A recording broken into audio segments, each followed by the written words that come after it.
지난 10월 11일 주간부터 저희가 베드로 전후서를 시작했거든요. 10월 11일부터 이제 베드로 전후서를 쭉 살펴봤는데요. 베드로 전서는 외적 고난의 시대를 사는 성도들이 어떻게 믿음으로 이 외적 고난을 이겨낼 것인가 말씀하시면서, 고난이 있냐? 그 고난 피하지 말고 차라리 고난을 감당해라. 차라리 십자가를 지라. 하나님이셨던 예수님이 오히려 십자가에 죽으신 것을 너희가 본받으라. 이런 말씀을 하셨어요. 믿음 때문에 예수 그리스도의 이름으로 고난을 당하는 것을 영광스럽게 생각하라. 이런 말씀을 하셨죠. 베드로 후서는 내적 고난, 베드로 전서가 외적 고난이었다면 이제 베드로 후서는 외적 고난에 대해서 내적 고난에 대해서 말씀하셨어요. 내적 고난이란 진리를 왜곡하는 일을 말씀하는 거죠.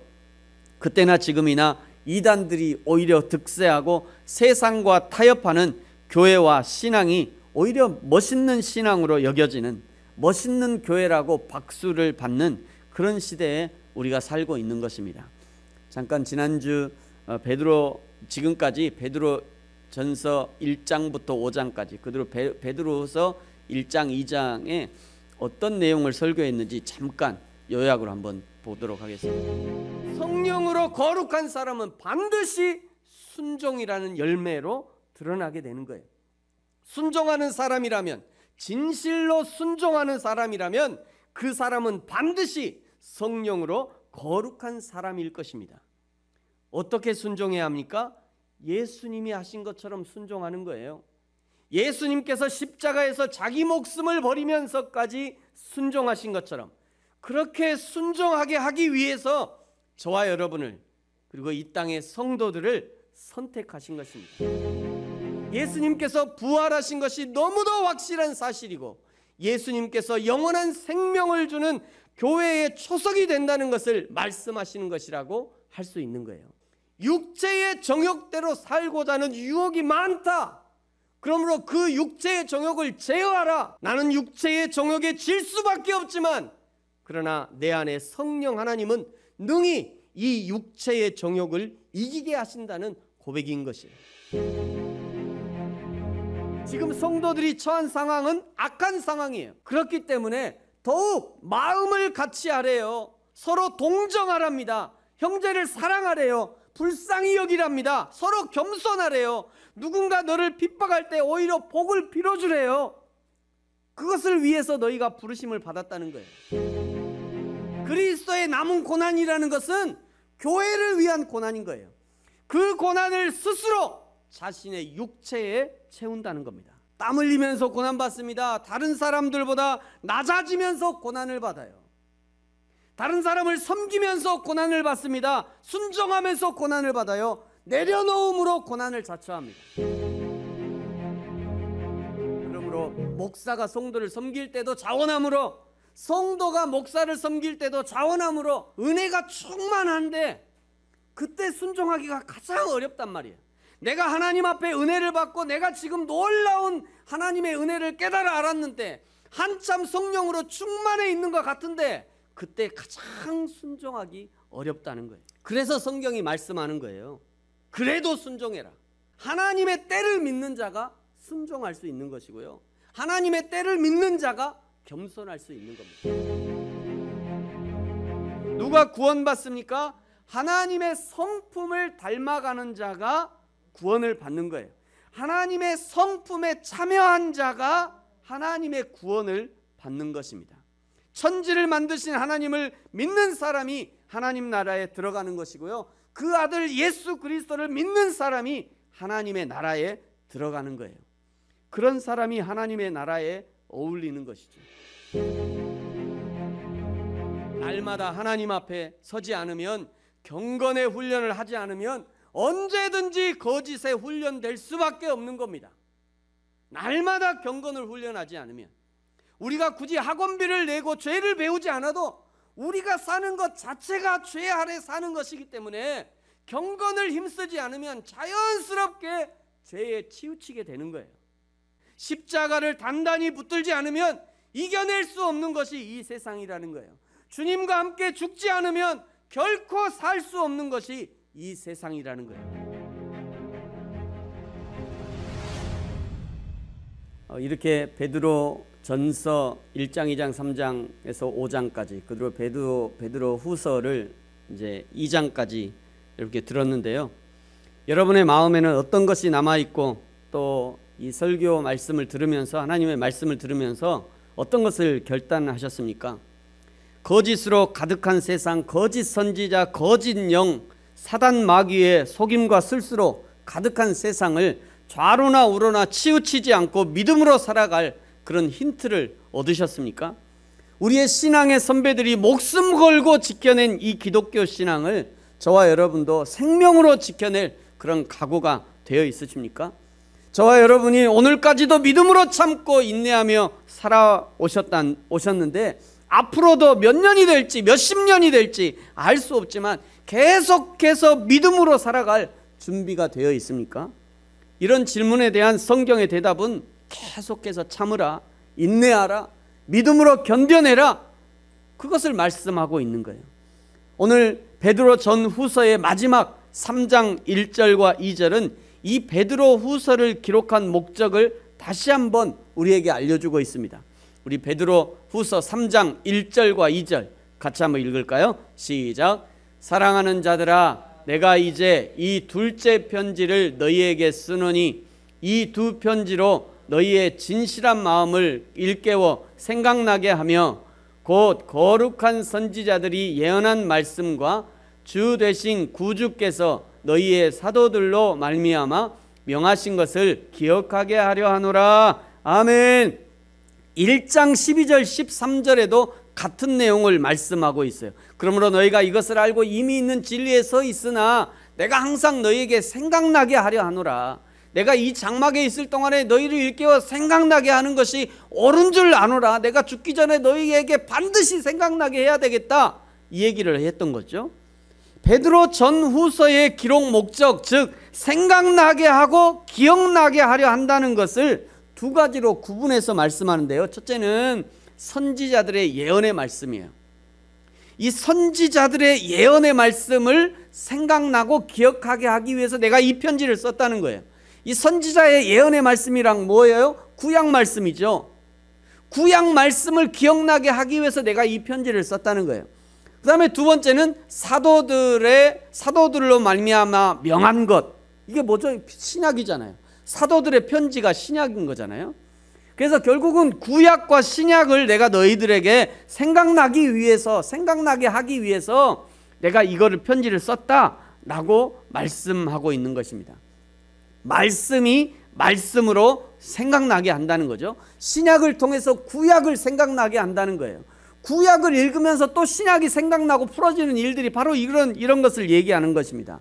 그리고 생각나게 하고 기억나게 하는 것, 요거에 대한 기본이 바로 진실한 마음이에요. 진실한 마음을 일깨워서 생각나게 하겠다, 지금 이 얘기를 하고 있는 겁니다. 진실한 마음에 하나님의 말씀이 더해질 때 진리가 살아나고 진리가 진리되어지는 그런 경험을 하게 되는 것입니다. 저와 여러분은 어떻습니까? 하나님의 말씀의 은혜를 경험할 때 말씀이 말씀으로 풀어지고 적용되어지고 해석되어지는 경험을 하지 않습니까? 도대체 이 말씀이 무엇인고 몇 날 며칠 고민하고 해석되지 않던 말씀이 어느 날 은혜를 경험하면서 구슬이 깨어지듯이, 아, 그 말씀이 그거였구나. 아, 지난번에 안 풀어지던 말씀이 바로 이거였구나. 아, 옛날에 배웠던 것이 이 말씀이었구나 라고 은혜를 경험하면서 풀어지고 깨우쳐지는 것이 바로 이런 의미를 갖고 있는 것입니다. 그러나 아무리 하나님이 말씀을 하신다 해도 그 말씀이 진실한 마음에 심겨지지 않으면 왜곡되고요, 엉뚱한 열매를 맺게 되고 결국 하나님의 이름이 욕을 먹게 되는 그런 일들이 발생하는 거예요. 그래서 마태, 마가, 누가복음에 공이 등장하는 이 씨 뿌리는 비유를 해석하시면서 이렇게 말씀하셨어요. 마태복음 13장 23절. 좋은 땅에 뿌려졌다는 것은 말씀을 듣고 깨닫는 자니 좋은 땅에 뿌려졌다는, 좋은 땅이 중요하다는 얘기죠. 좋은 땅에 뿌려져야 된다는 것을 얘기하는 거예요. 좋은 땅에 뿌려졌다는 것은 말씀을 듣고 깨닫는다니 기본이 몇 배요? 좋은 땅에 뿌려지면 기본이 몇 배? 100배. 기본이 100배. 기본이 100배예요. 그래서 우리가 쌀 밑자를 쓸 때 88 이렇게 쓰잖아요. 쌀 밑자 88. 그러니까 기본이 88이라는 거예요. 기본이 100배. 안 돼도 잘 안 됐어. 올해 잘 안 됐어. 그러면 몇 배요? 60배. 60배. 못 맺어도 60배. 최악의 흉년이야. 그러면 몇 배? 그래도 30배는 된다. 30배. 이게 하나님이 좋은 땅에 뿌려지면 이런 열매를 맺는다는 거예요. 사랑하는 성도 여러분, 진실한 마음, 정직한 마음, 깨끗한 마음으로 하나님의 말씀을 받아 기본 100배, 못해도 60배, 최소 30배의 풍성한 열매를 맺는 저와 여러분이 되어지기를 축복합니다. 하나님의 말씀을 왜곡시키는 거짓 선지자와 거짓 선생들이 여기저기 등장하는 것이 종말의 징조예요. 그들은요, 대놓고 하나님의 말씀을 왜곡시키면서 성도들을 혼란에 빠뜨려 구원의 여정에서 탈락시키려고 합니다. 오늘 3절에 보니까 먼저 이것을 알지니 말세에 조롱하는 자들, 거짓 선지자들이죠. 조롱하는 자들이 와서 자기의 정욕을 따라 행하여 조롱한대요. 4절 이르되 주께서 강림하시는 약속이 어디 있냐? 조상들이 잔후로부터 만물이 처음 창조될 때부터 그냥 있지 않냐? 이게 무슨 얘기예요? 하나님은 하나님의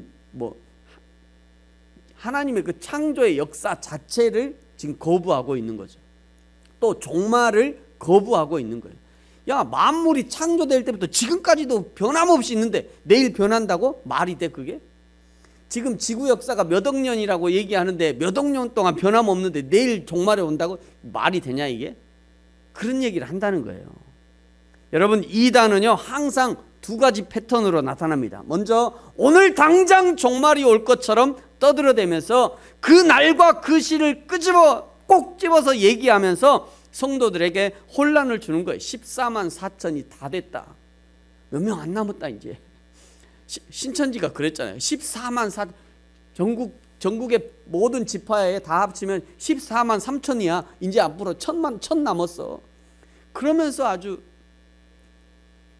성도들을 급박한 종말론으로 하는 거죠. 신천지가 왜 가정 파괴가 되고 막 아내가 집을 떠나고 남편이 집을 떠나고 가정이 깨지는 줄 아세요? 신천지에 뭐라고 하냐면 오늘 깨졌냐? 곧 온다. 걱정하지 마라. 신천 신지가 곧 와. 신천 신지가 되면 네가 왕노릇 할 건데 지금 당장 가정이 깨지는 게 뭐가 문제냐? 아, 곧 온다니까. 곧. 오늘 밤에 올지 어떻게 알아? 그러니까 가정 때문에 너무 마음 쓰지 마. 네 학교? 야, 곧 그날이 오는데 네가 학교가 뭐가 중요하냐? 그래서 학교도 그냥 휴학계 내고 하는 거예요. 이 급박한 종말론입니다. 1992년 10월 28일에 휴가가 된다고 했던 다미 선교회도 마찬가지예요. 그래야 성도들이 이 집중하기 시작하고 그래야 자기들만이 특별한 것을 가지고 있다고 성도들을 유혹하는 거예요. 한마디로 인간의 연약함을 이용하는 것입니다. 또 한 가지는요, 애초에 모든 것을 부정하는 거예요. 재림? 처음부터 없는 얘기야. 새하늘과 새 땅? 네가 봤어? 그런 게 어디 있어? 예수? 2000년 전에 저 이스라엘에 살았던 사람에 불과해. 하나님? 성경에 등장하는 가상의 신일 뿐이잖아. 언제부터 사람이 신을 의지했냐? 인간이 신이야. 너 자신을 믿어? 그것이 최선이야. 너 할 수 있어. 요즘 유행하는 테스형, 나훈아가 테스형 불렀잖아요. 테스형, 그 테스형도 네 자신을 알라 이렇게 얘기했잖아요. 너 자신도 모르는데 어떻게 하나님을 알 수 있어? 라고 하면서 사람들을 유혹하는 겁니다. 여러분, 초대교회부터 지금까지 계속해서 나타나는 이단의 형태예요. 이만희가 죽으면 신천지가 사라질 것 같죠? 이미 새천지가 나왔어요. 이미 신천지가 사라지기도 전에 지금 새천지가 나와가지고요, 신천지에서 탈퇴한 사람들을 많이 데리고 가고 있습니다. 지금 새천지. 이만희가 죽으면 제가 늘 얘기했잖아요. 이만희가 죽으면 3만희, 4만희가 계속 나온다고. 3만이 나오고 4만이 나오고 5만이 나오고 계속해서 저런 사람들의 유형이 저런 사람들이 나타나는 거예요. 안상홍이 죽었더니요, 안상홍의 부인 장길자가 나타나고 자기가 하나님의 어머니 하나님이라고 주장하고 있어요. 최근에 통일교회 문선명이 죽었더니 한학자가 뭐라고 그러냐면 내가 하나님, 내가 어머니 하나님이다. 우리 문선명은 아버지 하나님, 나는 어머니 하나님이에요. 큰일 났어요. 우리 대한민국에 어머니 하나님이 2명이나 계셔갖고 법의 심판을 한번 받아봐야겠어요. 누가 진짜 어머니인지. 여러분들, 이게 너무나 웃긴 일인데 이것이 어떻게 가능하냐? 사단 마귀의 역사이기 때문에 이게 가능한 거예요. 그래서 예수님은 세상을 분별해라 라고 우리에게 말씀하셨잖아요. 마태복음 16장 2절 3절, 예수께서 대답하여 이르시되 너희가 저녁에 하늘이 붉으면 날이 좋겠다 하고 아침에 하늘이 붉으면 오늘은 날이 굳겠다 하나니 너희가 날씨는 분별할 줄 알면서 어찌하여 세상은 분별하지 못하냐. 이게 무슨 얘기예요? 세상을 분별하라는 얘기죠. 분별이 능력이 없으면 이런 세상에 휩쓸리면서 정신을 못 차리겠지만, 그러나 세상의 이단들이 득세할수록 참 성도의 신앙은 굳건해지는 거죠. 하나님이 택하신 참 성도는 오히려 종말의 징조가 이단 사이비의 득세가 자신의 신앙을 드러내는 좋은 기회가 되는 거예요. 저와 여러분은 어떻습니까? 요즘 신앙을 잘 드러내고 있습니까? 날이 갈수록 우리의 신앙은 빛이 나고 있습니까? 아니면 흐려지고 있습니까? 날이 갈수록 우리의 신앙의 노선은 분명해지고 있습니까? 아니면 애매모호한 신앙으로 변질되어지고 있습니까? 어떻게 하면 하나님이 기뻐하시는 신앙인이 될 수 있는가 고민하는 성도들에게 제가 이렇게 권면한 적이 있어요. 성도님, 좀 더 단순한 신앙을 가지십시오. 단순하게. 복잡하고 더 많은 것을 공부하고 연구하면 더 좋은 신앙이 될 것 같지만 오히려 반대가 되는 경우가 너무나 많더라고요. 오히려 좀 더 단순한 신앙을 가지십시오. 사랑하는 성도 여러분, 성경이 말씀하시는 것을 있는 그대로 믿고 하나님 앞에 단순하게 반응하는 저와 여러분이 되어지기를 축복합니다. 오늘 7절에는요 하나님의 심판을 우리에게 알려주고 있어요. 우리 같이 한번 읽어볼까요? 시작. 이제 하늘과 땅은 그 동일한 말씀으로 불사르기 위하여 보호하신 바 되어 경건하지 아니한 사람들의 심판과 멸망의 날까지 보존하여 두신 것이니라. 아멘. 노아의 시대는 하나님께서 물로 세상을 심판하셨어요. 하나님이 물로 세상을 심판하실 때 죄에 빠진 인간들만 심판했잖아요. 그렇죠? 하나님이 물로 세상을 심판하실 때 인간들만 심판했다고요. 그때 하늘과 땅, 하나님이 만드신 하늘과 땅은 그대로 남겨두신 거예요. 미래에 있을 불의 심판을 위해서 보존해 주신 거죠.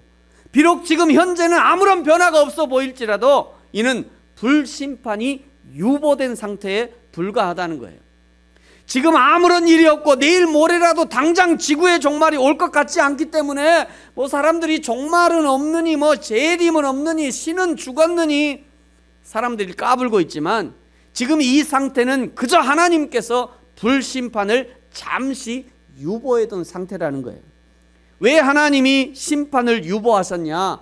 8절 9절에서 하나님이 심판을 유보하신 이유를 우리에게 말씀해줘요. 8절을 보세요. 사랑하는 자들아, 주께는 천년이 하루 같고 하루가 천년 같고 천년이 하루 같다는 이 한 가지 사실을 잊지 말아라. 9절에 주의 약속은 어떤 이들이 더디다고 생각하는 것 같이 더딘 것이 아니라 오직 주께서는 너희를 대하여 오래 참으사 아무도 멸망하지 아니하고 다 회개에 이르시기를 원하느니라.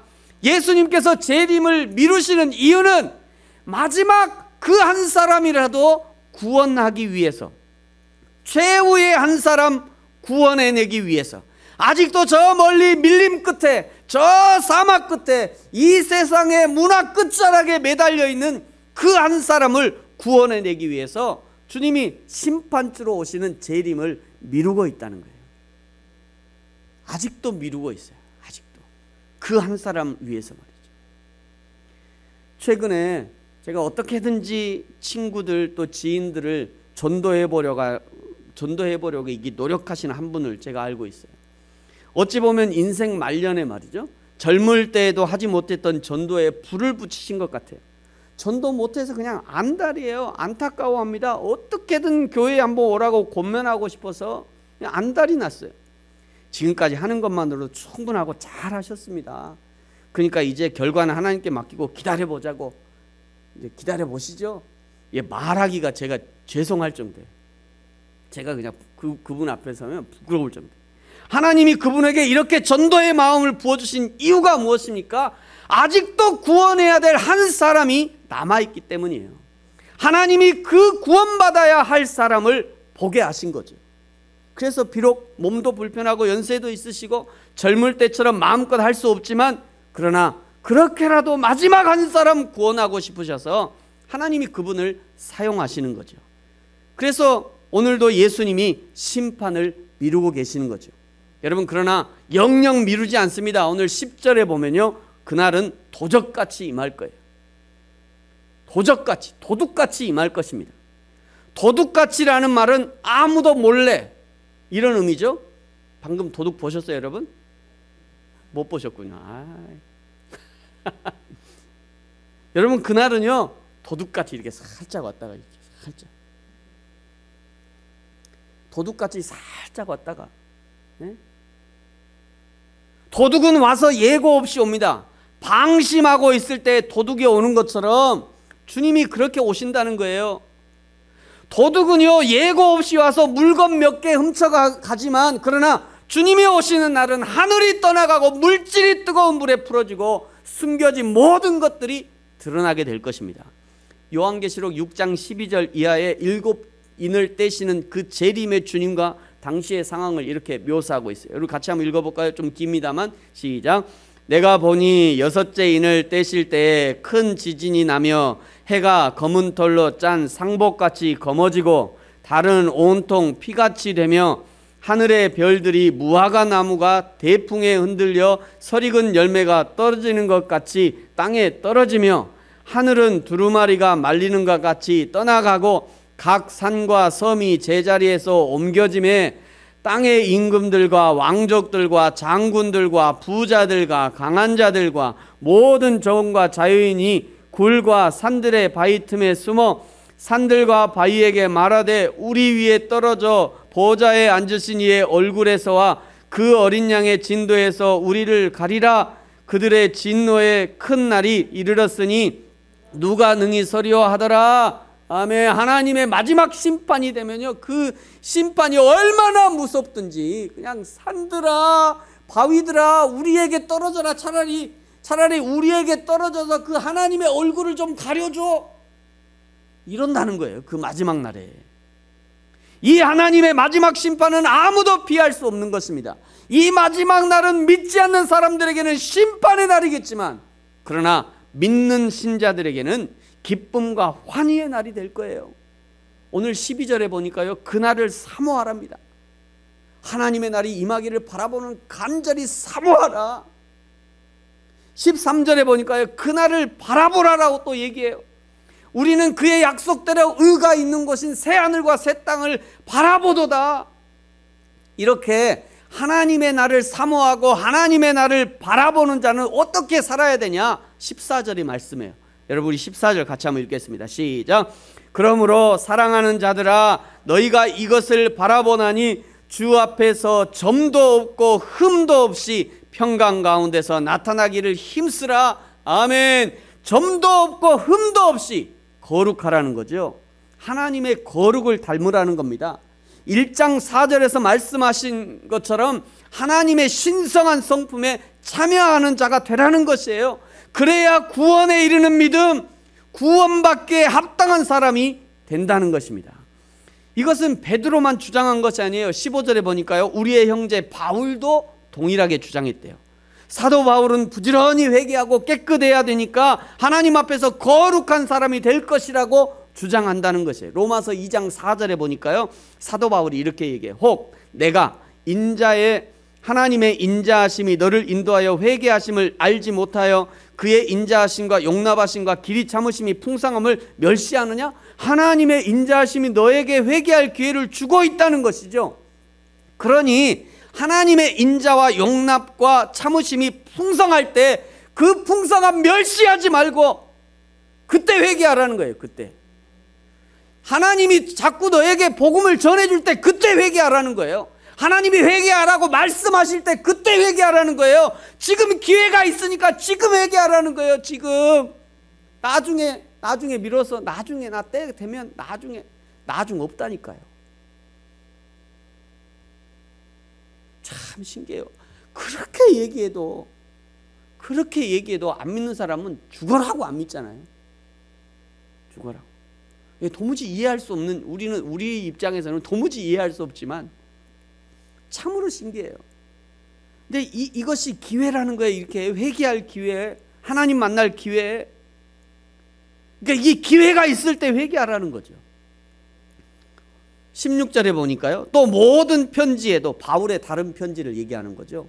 이 바울의 모든 편지에도 마지막 날과 주의 심판을 말씀하셨고, 그리고 바울이 주장이 어려워서 이것을 억지로 풀다가 스스로 멸망하는 사람이 있다고 주의를 주는 겁니다.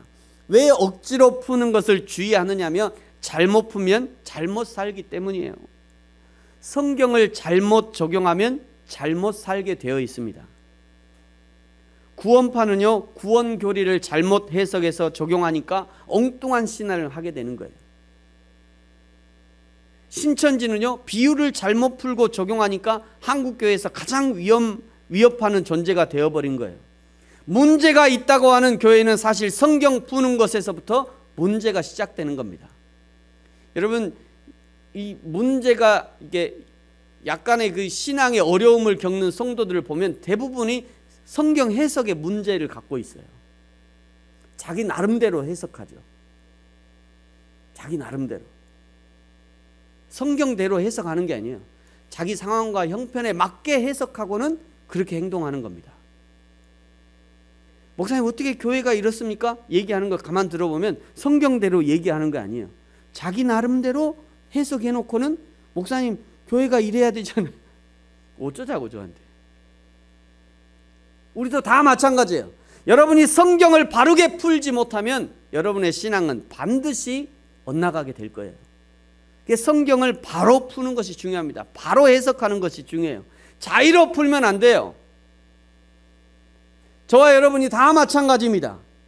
저와 여러분도 지금 특별한 문제가 없다 해도 만약 성경을 잘못 풀기 시작하면 반드시 문제가 발생할 수도 있어요.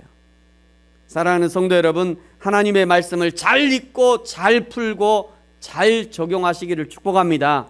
내 안에 말씀하시는 성령의 음성을 잘 듣고 순종할 수 있어야 되고요, 잘 읽고 잘 풀고 잘 적용할 수 있어야 하는 거예요. 하나님의 말씀이 진실한 마음에 심겨져야 기본 100배, 보통 60배, 최소 30배의 열매를 맺을 수 있는 것입니다. 마음이 딱딱해지고 가시가 나고 해결하지 못한 상처들의 돌멩이가 가득하면 도무지 열매를 맺을 수 없는 것이에요. 이제 오늘 18절의 마지막 인사로 베드로 전후서를 전체 마무리하고 있습니다. 여러분, 우리 18절 같이 한번 읽겠습니다. 시작. 오직 우리 주 곧 구주 예수 그리스도의 은혜와 그를 아는 지식에서 자라가라. 영광이 이제와 영원한 날까지 그에게 있을지어다. 아멘. 여러분, 우리에게 가장 필요한 것이 하나님의 은혜입니다. 하나님의 은혜는 우리의 노력과 상관없이 받지만, 그러나 하나님의 은혜 받고 끝나는 것이 아니에요. 하나님의 은혜는 우리의 노력과 상관없이 하나님이 우리의 은혜를 부어주셔요. 그러나 그 은혜만 받고 끝나는 것이 아니라 하나님에게까지 자라가게 하기 위한 지식은 저와 여러분의 힘씀이 필요한 거예요. 계속 얘기했잖아요. 베드로 전후서 계속 이 얘기하고 있어요. 힘을 써야 된다. 사랑하는 성도 여러분, 2000년 전이나 지금도 우리의 삶과 신앙생활을 위협하는 외적 고난도 있고, 내적으로는 세상의 풍조와 이단의 사상들이 심령을 흔들어대고 있습니다. 그 모든 고난에 대해서 오직 여호와 하나님의 말씀을 기억하시기 바랍니다. 말씀의 뿌리, 깊은 뿌리를 내리셔야 합니다. 우리 영혼의 든든한 닻이 되시는 예수님께 단단히 붙어 있어 흔들림 없는 신앙을 유지하셔야 합니다. 그리하여 하나님을 기쁘시게 하는 저와 여러분이 되어지기를 예수님의 이름으로 축복합니다. 아멘. 기도하겠습니다.